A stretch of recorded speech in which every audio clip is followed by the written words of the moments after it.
Gucci is one of the most instantly recognizable brands in the world. Their signature handbags have been a staple of the rich and famous for almost 100 years. But how can they possibly justify their exorbitant price?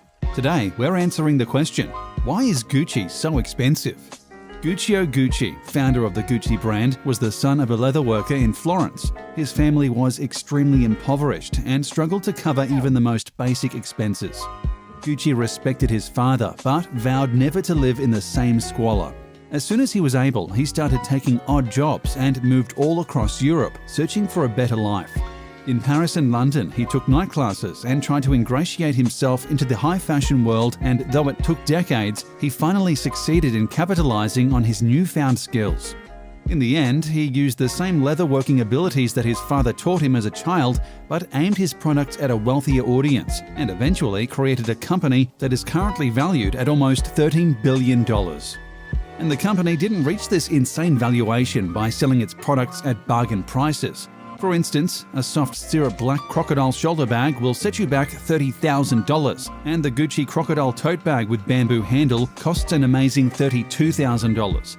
As surprising as it may seem, the most expensive Gucci item ever sold is their Stuart Hughes belt, priced at an astonishing $250,000. Why so much for a double GG buckle on a belt crafted from the highest quality leather, you might ask? Well, the answer is Stuart Hughes himself, famous for finding some of the most expensive materials on earth to add to his fashion accessories. Such is the case with this Gucci Stuart Hughes belt and its 30-carat diamonds hand-encrusted into each buckle, making it more valuable than most people's homes. And in 1998, Gucci set the world record for the most expensive pair of jeans ever sold. The Genius jeans were sold for a whopping $3,134. That's almost twice as much as the average American family spends on all their clothes for the entire year. Though it's hard to imagine having $3,000 to spend on a pair of pants, this record was shattered when a Japanese collector bought a vintage pair of Levi's from the 1880s for $60,000.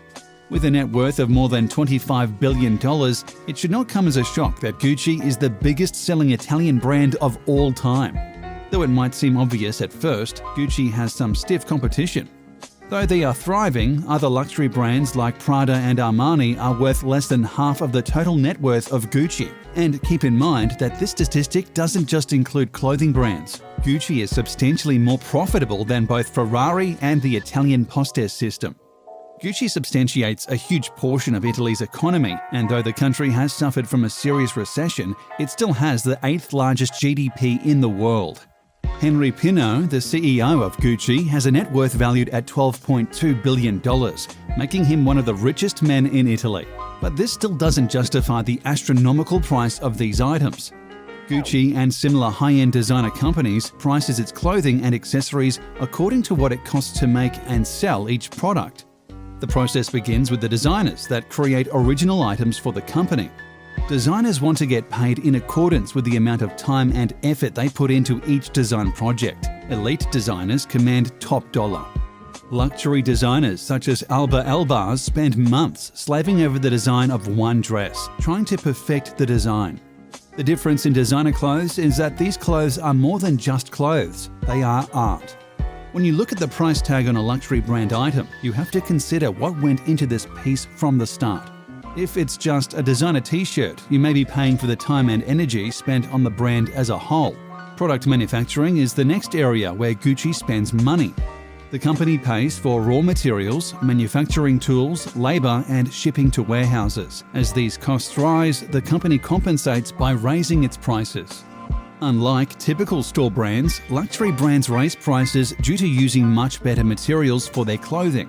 These top-quality materials cost a lot more money, so of course the clothing is going to have a higher price tag. This isn't necessarily a bad thing though, because when you buy designer clothing that looks like you spend big bucks, your clothing is going to last a lot longer. During Mussolini's reign in Italy, expensive materials were hard to acquire, so Gucci began using innovative materials on vintage Gucci handbags, such as canvas, jute, and hemp to create handbags and luggage. These materials are still used to create luxury handbags, luggage, and clothing. Gucci is known for creating their most popular styles in a variety of fabrics. Here we will go into detail about several popular Gucci fabrics and textiles such as original GG canvas, Guccissima leather, Diamante, and Flora. Tom Ford became creative director of Gucci in 1994. By bringing his uniquely glamorous visions to Gucci, sales increased by 90%. In 1999, Gucci entered into an alliance with Pinot Printemps Redoux, transforming itself from a single-brand company into a multi-brand luxury group. Tom Ford and Domenico Del Sol formed the Gucci Group under the subsidiary of Kering, who also owns primary shares of Yves Saint Laurent, Bottega Veneta, Balenciaga, and other luxury brands. The brand's bags are like a family heirloom that you pass it on to your next generation. The brand sources its leather from different countries across the world. This top-notch quality and impeccable craftsmanship cannot be found in high street brands. That's why fashionistas around the globe love to carry Gucci's exquisitely crafted handbags. In the high fashion industry, most clothes are manufactured closer to home, as opposed to being shipped off to a large warehouse in China for reproduction. This keeps the product exclusive and the quantities low. However, when quantities are low, the manufacturing costs go up. Taxes in France, for instance, where many luxury brands are designed and produced, are very high. It takes a lot of money to produce these exclusive clothing pieces and ship them throughout Europe or the United States. Once the products are completed, Gucci must pay for advertising and marketing. This is needed in order to promote products to consumers. A lot of money is spent in this one area alone. To promote their high-end handbags, accessories, and couture, the brand usually hires different celebrities and spends a substantial sum on endorsements. Apart from that, 3 fashion shows are organized each year, where Gucci presents its recent collections to a fashion audience that represents the creme de la creme of the industry. No doubt this involves not only the cost of an event, but also the cost of hiring the best creative minds in the industry. The marketing and advertising cost also includes historical anecdotes of the brand.